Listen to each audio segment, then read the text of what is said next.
ফুলকপির পাকোড়া তাও আবার এত মজার ভাবা যায়। আসসালামু আলাইকুম viewers, welcome back to my channel. আশা করি সকলে ভালো আছেন।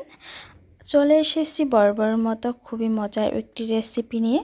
আজকের পর্বে আমি তৈরি করব মুসমুসে ক্রিসপি ফুলকপির পাকোড়া। তো চলুন রেসিপি শুরু করি। প্রথমে আমি এর মধ্যে ফুলকপিগুলো কেটে নিয়েছি। একটি ফুলকপির অর্ধেক নিয়েছি, দেখতে পাচ্ছেন কিভাবে কেটে নিয়েছি। এবার এটা আমি লবণ পানির সাথে মিশিয়ে 10 মিনিটের মতো ডুবিয়ে রাখবো। তারপর খুব ভালোভাবে পরিষ্কার করে ধুয়ে নেব। আপনারা চাইলে এই পর্যায়ে গরম পানিতে ভাপ দিয়ে নিতে পারেন, তবে সেটা ভাজার পর অতটা ক্রিসপি হবে না। এই লবণ পানিতে ভিজিয়ে রাখার ফলে এটা লবণ পানিটা খুব ভালোভাবে অ্যাবজর্ব করে নেবে। তারপর 10 মিনিট পরে আমি এটা পানিটা ছড়িয়ে খুব ভালোভাবে পরিষ্কার করে নিয়ে নিলাম। দেখতে পাচ্ছেন। এবার এর মধ্যে কিছু মশলা দিয়ে দিলাম পরিমাণ মতো লবণ, ধনিয়া গুঁড়া, জিরা গুঁড়া, আর দিয়ে দিচ্ছি হলুদ গুঁড়া সামান্য একটু কালো গোলমরিচের গুঁড়া, আর হাফ চা চামচ লঙ্কা গুঁড়া দিয়ে দিলাম। হাফ চা চামচের মতো আদা রসুন বাটা দিয়ে খুব ভালোভাবে এটা মিশিয়ে নিচ্ছি। মশলার পরিমাণটা আপনারা দেখতে পাচ্ছেন, যতটুকু ফুলকপি নেবেন ততটুকু মশলা নেবেন। তো এবার এটা আমি 5 মিনিটের মতো রেখে দিচ্ছি।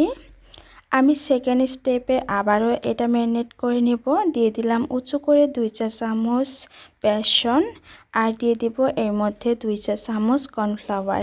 যদি বেসন কর্নফ্লাওয়ার আপনাদের হাতের কাছে দুটোর একটাও না থাকে, সেক্ষেত্রে আপনারা আটা ও চালের গুঁড়া দিয়েও এই পাকোড়াটি তৈরি করে নিতে পারেন, সেটাও খুব ভালো লাগে খেতে। তবে কর্নফ্লাওয়ারটা দিলে বেশি ভালো লাগে। এবার খুব ভালোভাবে হাতে মিক্স করে নিচ্ছি। একটু একটু করে পানি দিয়ে আমি এটা খুব ভালোভাবে মিশিয়ে নেব।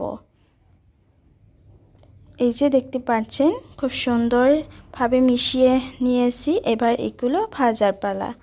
তো আমি চুলায় আগে থেকে তেলটা গরম হতে দিয়ে বসিয়েছিলাম।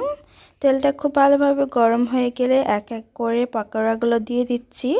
আর চুলার আঁচ মিডিয়াম টু লোতে রেখে এই পাকোড়াটা ভেজে নিতে হবে। একটা পাশ হয়ে গেলে আমি উল্টে নিচ্ছি। উল্টে পাল্টে বেশ মুচমুচে করে এটা আমি ভেজে নেব। তো দেখতে পাচ্ছেন সুন্দর একটি কালার চলে এসেছে। এটা কিন্তু আমার হয়ে গেছে। প্রথম বেশ আমি পাকোড়াগুলো ভেজে নিয়ে নিলাম। এবার তেল ছড়িয়ে এটা আমি তুলে নিচ্ছি। তারপর বাকিগুলো পাকোড়াও আমি দিয়ে দিলাম।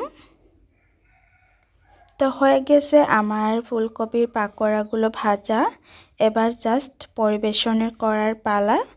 সাথে নিয়ে নিলাম আমি টমেটো সস। তো রেডি হয়ে গেল গরম গরম ফুলকপির পাকোড়া। এবার জাস্ট টেস্ট করার পালা।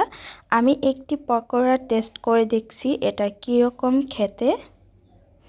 আমি যেহেতু ফার্স্ট টাইম তৈরি করেছি, আলহামদুলিল্লাহ এটা খেতে কিন্তু খুবই মজার ছিল। সত্যি বলতে গিয়ে আপনি এটা ট্রাই করলেই বুঝতে পারবেন এটা খেতে কতটা মজার। তো আশা করি আজকের এই ফুলকপির পাকোড়াটি আপনাদের কাছে ভালো লেগেছে। ভালো লাগলে অবশ্যই ভিডিওতে লাইক, কমেন্ট, শেয়ার করবেন ও আমার চ্যানেলটি সাবস্ক্রাইব করে পাশে থাকবেন। আর একবার হলেও এই পাকোড়া ট্রাই করে দেখবেন। তো আজকের মতো বিদায় নিচ্ছি। আল্লাহ হাফেজ।